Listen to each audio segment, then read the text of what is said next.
contemplamos o que passou. É um exercício muito importante. Como eu disse há pouco, fizemos isso no mês passado, no dia de ação de graças. E nesse dia pudemos, como diz o hino, contar as bênçãos. E de certa forma também, como diz o hino, ficar surpresos pelo tanto que Deus fez por nós. Deus tem feito infinitamente mais do que pedimos ou imaginamos. Se você é um mínimo sensível ao agir de Deus, se você é o mínimo grato, você há de reconhecer isso. Fizemos também um pouco disso, olhar nesse retrovisor agora há pouco. Como Deus teve planos superiores aos nossos. Como Ele nos ensinou, mesmo nas tribulações, nas adversidades. Como de certa forma o irmão Svanir também compartilhou.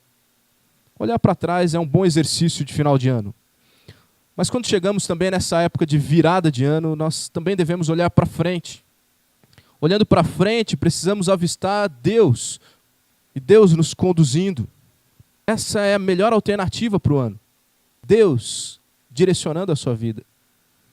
De todos os sonhos e planos que nós podemos ter, que nós podemos fazer nessa época, os que servirem para nos conduzir para mais perto do Senhor, os que servirem para formar em nós um caráter cristão, eles devem ser os mais intensos, devem ser os planos que a gente vai buscar com mais dedicação, afinco. Como diz a letra de um cântico, que há muito nós não cantamos aqui na igreja. Eu sei que em algum momento já cantou, mas nesses últimos 2 anos que eu estou aqui, eu não vi. Mas um cântico chama Anseios, não sei quantos vão lembrar dele, que diz o seguinte: nada poderia ser melhor do que ter anseios de hoje realizados no amanhã. Que anseios seriam esses? De manter-me sempre perto do Senhor, de ganhar intimidade com meu Pai, de cultivar a sede pelo Criador. Nada causaria maior prazer que no final da vida poder olhar para trás e sentir que o alvo nunca mudou. Eu não abandonei a fé que eu disse ter. Não esqueci que o meu lar é lá no céu. Meus sonhos, anseios, dependem do fazer de Deus para se realizarem. Por isso, amor completo, eu quero para tornar os meus sonhos verdades do amanhã. Fica a dica aí, Marcão, para cantarmos um dia de novo esse cântico. Só o amor de Deus em nós pode fazer dos nossos sonhos os sonhos de Deus. Um coração afinado com o de Deus. Vontades alinhadas com as vontades de Deus. Que nos leva a orar para o cumprimento da vontade de Deus, aceitar a vontade de Deus de bom grado, é saber que ela sempre será a melhor para nós. Sendo Deus bom, não pode dar coisas ruins para os seus filhos. Foi o que disse Jesus Cristo. Nossa esperança em uma virada de ano, em um fim de ano, ela vem sempre recheada de sonhos, de possibilidades. Porém, o mais importante é que seja um novo tempo alinhado com a vontade do Pai. Não simplesmente um novo ano, novos dias.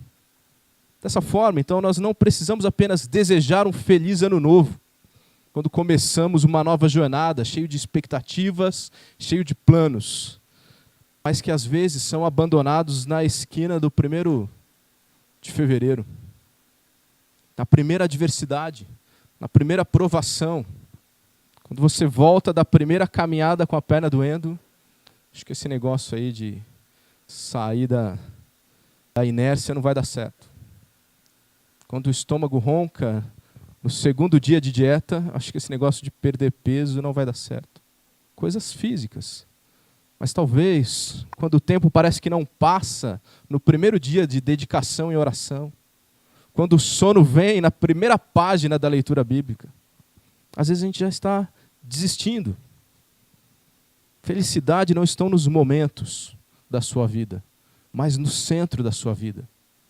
O livro de Filipenses nos ensina isso muito bem, muito claramente. Felicidade não é sentimento. Felicidade é o motivo da sua vida. Felicidade não está nas realizações, mas na esperança. Todo cristão bem alinhado com o Mestre pode e deve viver um feliz, não ano novo, mas um feliz ano todo. Abra sua Bíblia em Romanos capítulo 5. Quero ler apenas esses 3 versículos, 3, 4 e 5. Romanos, capítulo 5, versículos 3 a 5. Lerei aqui na Nova Versão Internacional. Não só isso, mas também nos gloriamos nas tribulações, porque sabemos que a tribulação produz perseverança. A perseverança, um caráter aprovado. E o caráter aprovado, esperança. E a esperança não nos decepciona, porque Deus derramou o seu amor em nossos corações, por meio do Espírito Santo, que Ele mesmo nos concedeu. Amém. Para mim é sempre um grande desafio expor a carta aos Romanos. No futuro, está entre os meus planos, não sei se está entre os de Deus, ser afiado o suficiente para estudarmos o livro todo aos domingos. Mas creio que esses 3 versículos apenas trarão para nós importantes reflexões nesse último domingo do ano, nesse último culto coletivo, como igreja, Primeira Igreja Batista em Extrema. Nota que eu não quero aqui tentar propor algum tipo de fórmula para um 2019 próspero. Muito menos eu quero considerar que a prosperidade pode se resumir às conquistas materiais que você pode ter no ano de 2019. Eu, sinceramente, não creio em nada disso. Você pode ter um 2019 muito próspero e ainda assim ser muito apertado financeiramente. Uma coisa não tem nada a ver com outra. Eu não acredito também em fórmulas mágicas, mas sim num relacionamento diário com Deus. Porém, eu quero me valer do fato de que um ano novo traz novas motivações, traz novas perspectivas, traz esse olhar para o passado e sonhos para o futuro. Então eu quero considerar com os irmãos 3 atitudes que vão nos desafiar para uma virada de ano cheio de esperança, para realmente podermos viver um feliz ano todo. Em primeiro lugar, a primeira atitude que eu creio é: acredite no agir de Deus.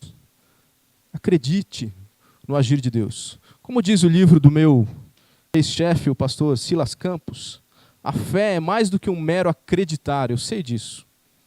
Mas certamente a fé passa por acreditar. Eu sei que não é também tarefa simples se gloriar na tribulação, como propõe aí o versículo 3. A condição normal do ser humano não é essa, não é se gloriar na tribulação, não é se alegrar na adversidade. Como já cantava o cantor popular Lulu Santos, quando ele dizia: eu não sou diferente de ninguém, quase todo mundo faz assim, eu me viro bem melhor quando está mais para bom que para ruim. Espero que vocês não continuem cantando o resto da música durante a mensagem. Mas essas palavras refletem o sentimento do homem comum, o sentimento das pessoas que caminham sem Deus. Se viram muito mais facilmente, administram muito melhor a situação quando as coisas estão boas do que quando as coisas estão ruins. Mas nós, cristãos, cremos que quando Deus nos faz esperar, Ele está trabalhando em nós algo para o nosso próprio bem. E por isso nós podemos nos virar tão bem quando as coisas estão boas ou mesmo quando as coisas estão ruins. Porque circunstâncias são apenas circunstanciais nas mãos de Deus. A espera em Deus, ela só deve fortalecer as nossas crenças. Essa espera não decepciona. De modo muito semelhante, Tiago, o grande líder da igreja, Tiago afirma lá no capítulo 1, versículos 2 e 3, meus irmãos, considerem motivo de grande alegria o fato de passarem por diversas provações. Porque vocês sabem que a prova da sua fé produz perseverança. Acredite que Deus está agindo quando Ele prova a sua fé. Acredite que Deus está agindo nas tribulações. E viva a perseverança. Agora, o que é perseverança? Perseverança é característica da pessoa que não se desvia do seu propósito, que não abre mão da sua lealdade. E quando estamos pensando em nós, cristãos, que não abre mão da sua fé, da piedade, mesmo diante das maiores provações, dos maiores sofrimentos que pode enfrentar. Eu sei que não é simples ser perseverante, mas a gente só vai perceber perseverança em pessoas que foram provadas. Ninguém sabe se alguém que nunca foi provado é perseverante. Ninguém sabe o quanto pode aguentar até que realmente tenha que aguentar. Sermos esticados por Deus é presente, não é maldição. Obviamente, nós temos que estar atentos ao que chamamos de tribulação. Há em muitos arraiais cristãos, ditos cristãos ou evangélicos por aí, em que tudo é colocado na conta da tribulação. Eu sei que há consequências naturais de escolhas erradas, por exemplo. Isso não pode ser considerado tribulação. Há pessoas que são inconsequentes e por isso colhem consequências. Isso não é tribulação vinda dos céus. Ainda que Deus use mesmo essas situações inconsequentes, mesmo consequências de más escolhas, Deus também usa isso para nos ensinar perseverança, para nos moldar. Mas isso são erros e não tribulações. Tribulações, como exemplos, temos Jó, o grande exemplo de uma tribulação. Não estava fazendo nada de errado, pelo contrário, um homem muito piedoso, correto, e sua vida de uma hora para outra virou de cabeça para baixo. Você já deve ter vivido, ou talvez esteja vivendo tribulações. Outra coisa que a gente precisa pensar é na intensidade das tribulações que nós vivemos. Eu tenho visto pessoas que desistem muito fácil, por muito pouco. A dona Ângela me emprestou um livro no começo do ano, mas eu comecei a ler só agora no final do ano. Chama O Livro dos Mártires. Alguém já leu esse livro? Há algumas contestações com relação à historicidade desse livro, se todos os fatos descritos nesse livro são realmente históricos. Mas grande parte deles é reconhecidamente real, mostram o tipo de provação que alguns cristãos passaram ao longo da história. Ler esse livro fatalmente vai te desafiar a você olhar para o que você tem vivido e ver se você pode chamar realmente de tribulação. Quando esse livro menciona a perseguição no Império Romano sob o imperador Marco Aurélio, que começou lá no ano 162, eu quero ler algumas palavras do livro aqui para os irmãos. Prestem atenção. As crueldades executadas nessa perseguição foram de tal calibre que muitos dos espectadores estremeciam de horror ao vê-las. Ficavam atônitos diante da coragem dos que as sofriam. Os cristãos eram publicamente açoitados, a ponto das pessoas que estavam só olhando se sentirem compadecidas, mas elas ficavam ainda mais desafiadas porque quem estava sofrendo a tribulação reagia de uma maneira mais tranquila do que quem estava olhando. Alguns dos mártires eram obrigados a passar com os pés já feridos sobre espinhos, cravos, conchas afiadas e etc. Outros eram açoitados até que seus tendões e veias ficassem expostos. Depois de haverem sofrido os mais atrozes tormentos já inventados, eram mortos das maneiras mais terríveis. Germânico, jovem ainda, porém verdadeiro cristão, foi entregue às feras por causa da sua fé. Enfrentou tudo com coragem tão assombrosa que muitos pagãos se converteram ao cristianismo. Policarpo, respeitado bispo de Esmirna, ocultou-se ao ouvir que o procuravam. Foi, porém, descoberto por um menino. Depois de servir uma refeição aos guardas que o prenderam, pediu-lhes 1 hora de oração e foi atendido. Orou com tal fervor que os soldados, os quais o haviam detido, arrependeram-se de havê-lo feito. Todavia, levaram-no ao procônsul, ele foi condenado e queimado na praça do mercado. Mas antes disso, vejam só o seguinte diálogo entre Policarpo e o procônsul. O procônsul pressionou: jura e te darei a liberdade, blasfema contra Cristo. Policarpo respondeu: durante 86 anos o tenho servido e nunca me fez mal algum. Como blasfemaria eu contra o meu rei que me tem salvado? Por causa disso ele foi queimado. Para nós seria tão simples. É só nega, depois vai lá no canto, ora, pede perdão. Coragem de se manter cristão mesmo na tribulação. Eu não tenho notícias que no Brasil os cristãos estejam passando por coisas nem de longe semelhantes a essas. Qualquer tribulação tem sido um motivo, porém, para negar a fé, para duvidar do agir de Deus. Na prática, eu tenho visto pessoas que se declaram cristãs, mas diante não de uma tribulação, mas de uma insatisfação, desistem. Desistem do trabalho, desistem do casamento, desistem do filho, desistem da igreja. Alguns até desistem da fé. Talvez, na minha interpretação, só demonstrando que a sua fé nunca foi genuína. Essa nunca foi e nunca deve ser a atitude de cristãos verdadeiros. Cristãos verdadeiros reconhecem que a tribulação serve para produzir perseverança. E por isso olham para a tribulação como oportunidade de ver o agir de Deus.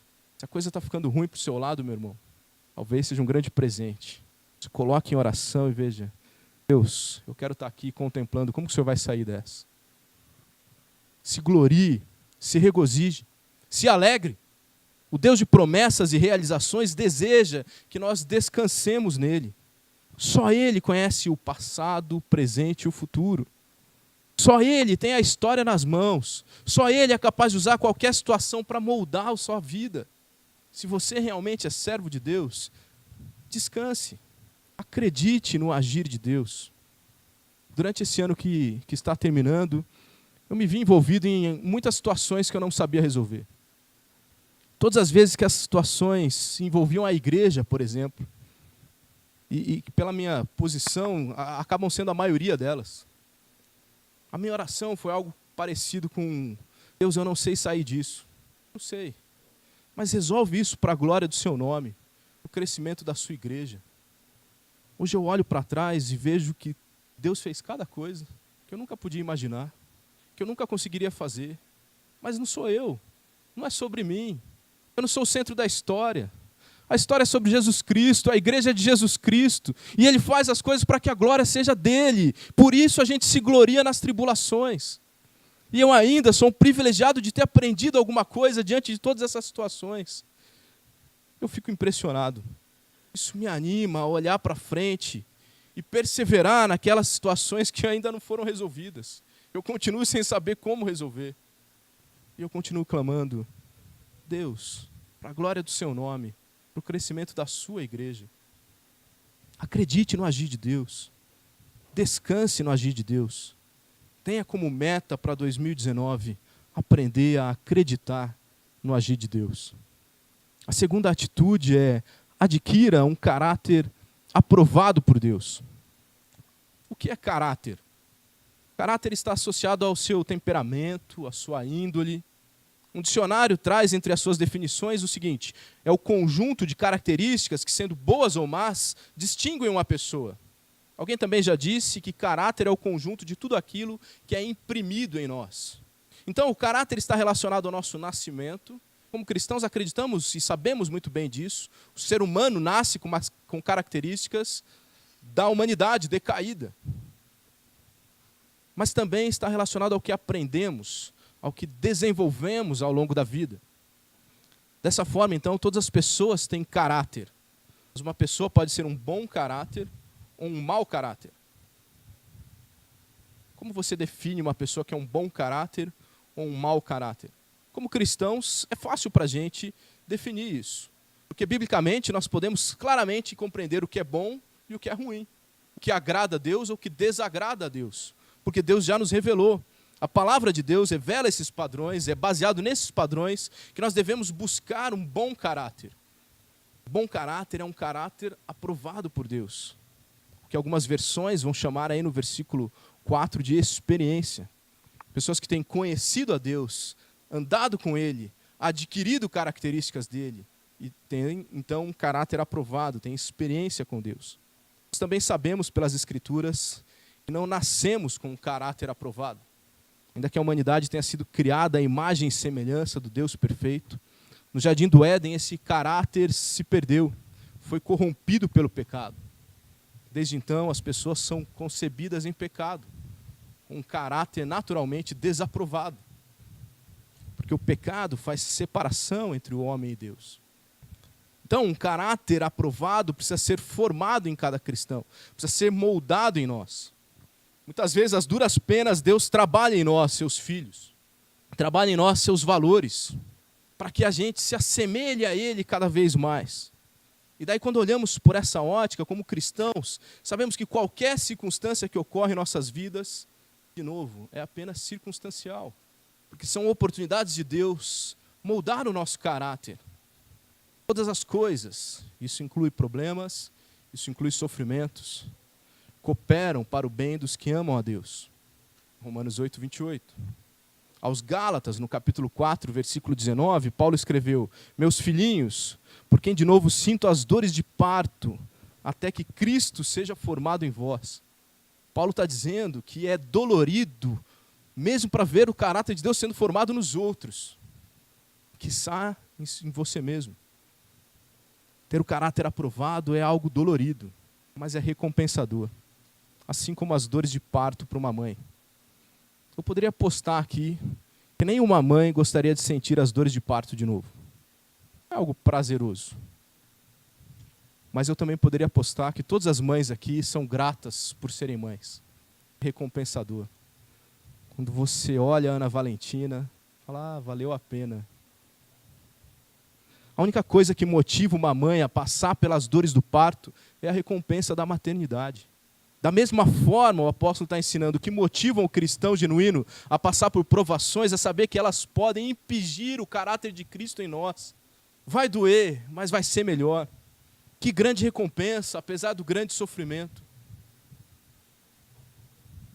Mas olhando dessa forma, parece que há uma incoerência em tudo que eu estou dizendo aqui. Como que eu posso, ao longo de 2019, buscar um caráter aprovado, buscar adquirir um caráter aprovado por Deus, se é Deus quem molda o seu caráter em mim? Estou parecendo incoerente, mas eu quero jogar um pouco mais de luz aqui. Porque há pelo menos duas ações que eu devo ter nesse sentido de adquirir um caráter aprovado. A primeira delas é conhecer a Deus, é se aproximar cada vez mais de Deus. Como diz 2 Timóteo 2,15, procure apresentar-te a Deus aprovado, como obreiro que não tem do que se envergonhar, porque maneja corretamente a palavra da verdade. Esse texto ele nos ajuda a associar a aprovação diante de Deus com essa capacidade de manejar corretamente a palavra da verdade. Conhecer a Bíblia é fundamental para que você conheça o Deus da Bíblia. Eu falo isso com temor. Eu já fui acusado, e eu não quero ser novamente, de ser bibliólatra. Você sabe o que é um bibliólatra? Alguém que adora a Bíblia e não o Deus da Bíblia. Eu creio, sim, que há muitos cristãos piedosos ao redor do mundo que não têm acesso às Escrituras. Eu creio que há pessoas que se converteram porque apenas ouviram o Evangelho. Tudo o que sabem é aquela pequena porção suficiente para a salvação. Eu creio que há pessoas que têm dificuldade no conhecimento das Escrituras. A minha avó morreu com 102 anos. E ela se converteu quando minha mãe tinha 3 anos. Eu não sei fazer a conta agora. Ela devia ter uns 25, mais ou menos.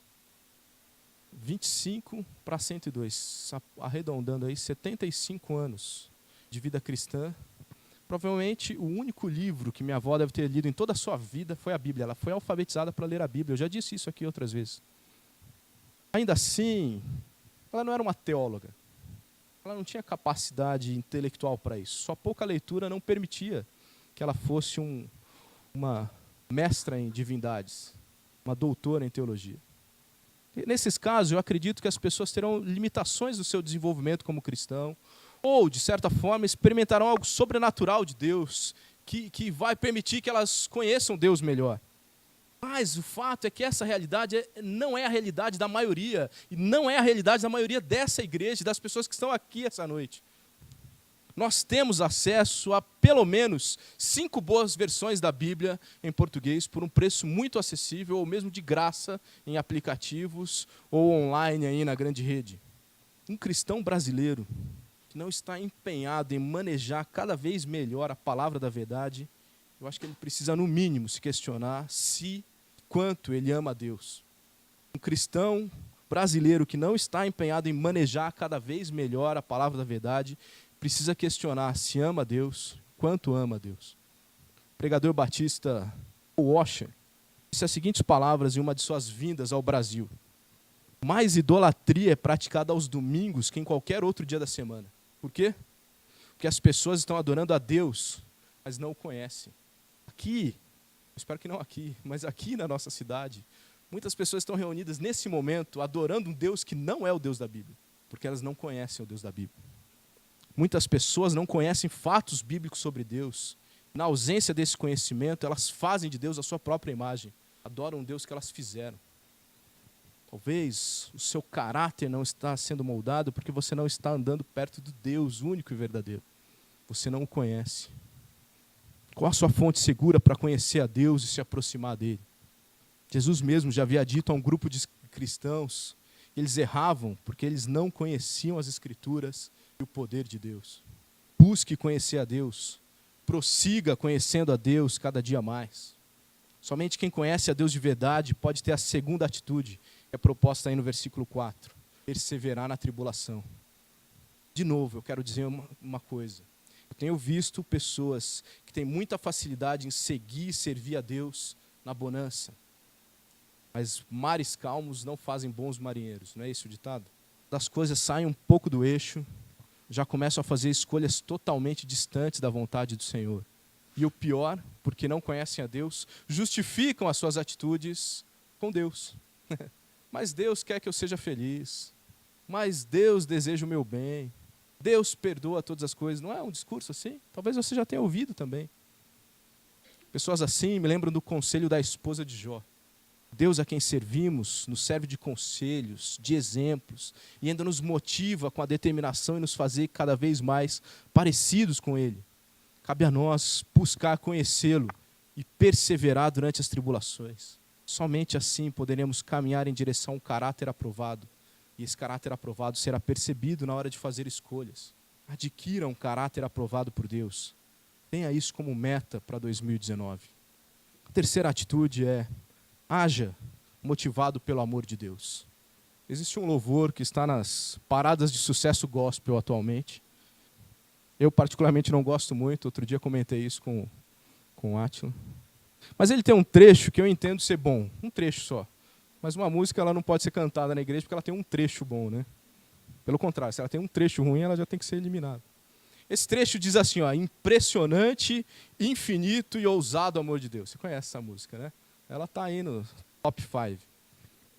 Eu gosto porque eu creio que impressionante, infinito e ousado são 3 adjetivos corretos para serem utilizados para fazer referência ao amor do único Deus vivo e verdadeiro.